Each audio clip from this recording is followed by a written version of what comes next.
નમસ્કાર દોસ્તો, સ્વાગત છે તમારું મારી ગુજરાતી સ્ટોરી ચેનલમાં. માધવની અતૂટ પિતૃભક્તિ. એક મહાગાથા પ્રાચીન સમયની આ વાત છે, જ્યારે ભક્તિ અને સંસ્કાર મનુષ્યના જીવનનો આધાર હતા. એક નાનકડા ગામના છેવાડે એક જર્જરિત ઝૂંપડીમાં માધવ નામનો યુવાન રહેતો હતો. માધવના જીવનમાં સુખના નામે માત્ર બે જ વ્યક્તિઓ હતી, તેના અંધ અને અશક્ત માતા પિતા. ગરીબીમાં પણ સંસ્કારનું ભાથું માધવના ઘરે ક્યારેક બેટકનું ભોજન પણ નસીબ થતું નહીં.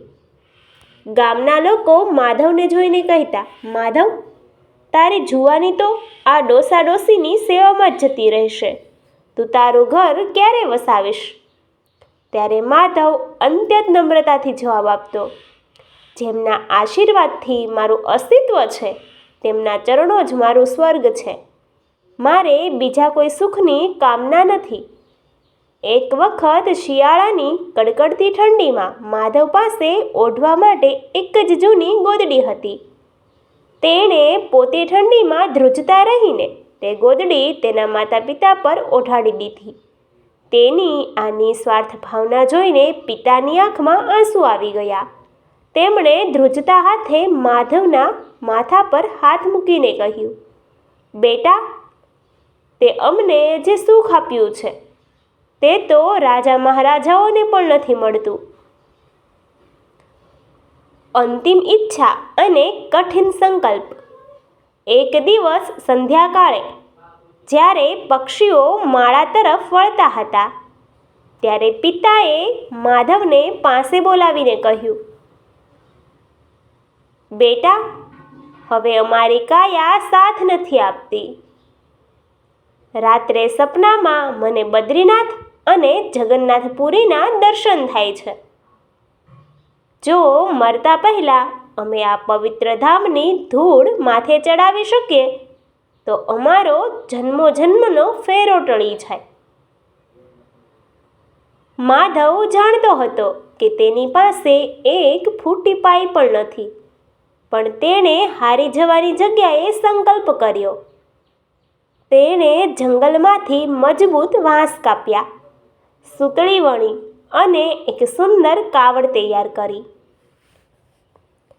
આજુબાજુના લોકો તેની મજાક ઉડાવતા, અરે પાગલ, હજારો માઇલનો રસ્તો તું ચાલીને કેવી રીતે પૂરો કરીશ?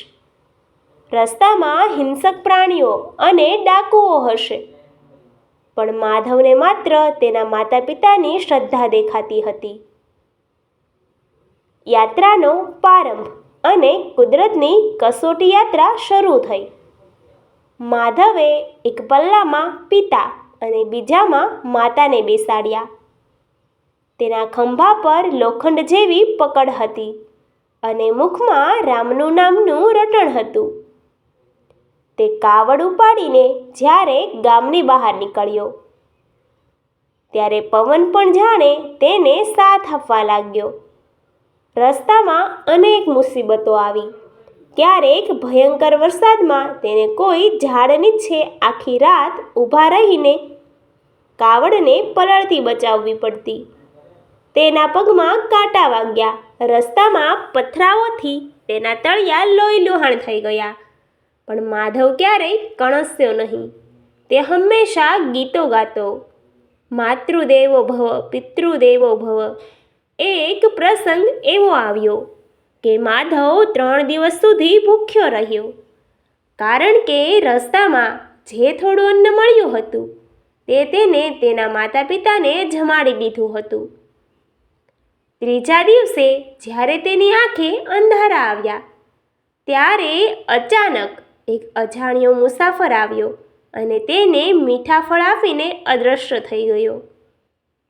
માધવને લાગ્યું કે આ તેના પિતાના પુણ્યનું જ ફળ છે. તે કાળી રાત અને અયોધ્યાનું જંગલ યાત્રા કરતા કરતા તેઓ અયોધ્યાના ગાઢ જંગલોમાં પહોંચ્યા. રાતનો સમય હતો. પિતાને જોરદાર તરસ લાગી.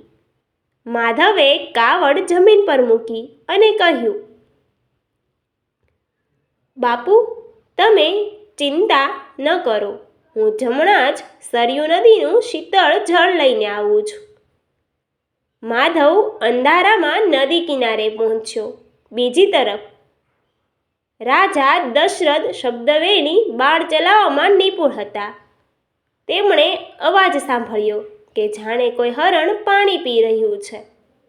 તેમણે નિશાન સાધ્યું અને બાણ છોડ્યું. એ બાણ સીધું જ માધવની છાતીમાં વાગ્યું. હાય રામ! આ એક કરુણ અવાજ સાથે માધવ જમીન પર ઢળી પડ્યો.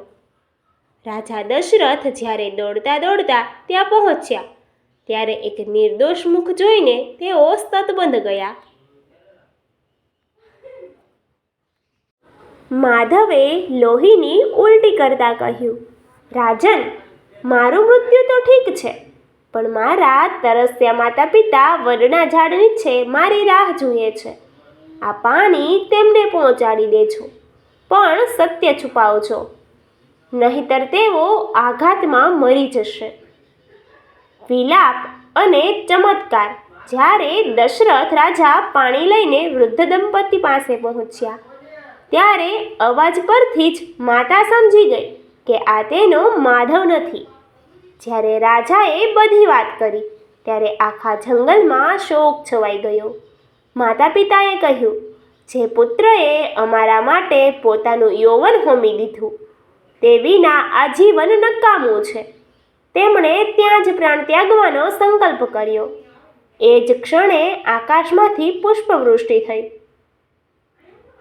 સાક્ષાત ભગવાન વિષ્ણુ ગરુડ પર સવાર થઈને પ્રગટ થયા. ભગવાને માધવના મૃત શરીર પર પોતાનો સુદર્શન હાથ ફેરવ્યો. માધવ જાણે ઊંઘમાંથી જાગ્યો હોય તેમ બેઠો થઈ ગયો. તેના ઘા રૂઝાઈ ગયા અને તેનું શરીર સુવર્ણ જેવું તેજસ્વી થઈ ગયું હતું. ભગવાને કહ્યું, હે માધવ, તે સાબિત કર્યું છે કે ભગવાન મૂર્તિમાં નહીં પણ જીવંત માતા પિતાની સેવામાં વસે છે. તારી ભક્તિથી આજે કાળ પણ હારી ગયો છે. ભગવાને માધવ અને તેના માતા પિતાને પોતાના દિવ્ય વિમાનમાં બેસાડીને વૈકુંઠ ધામ મોકલ્યા.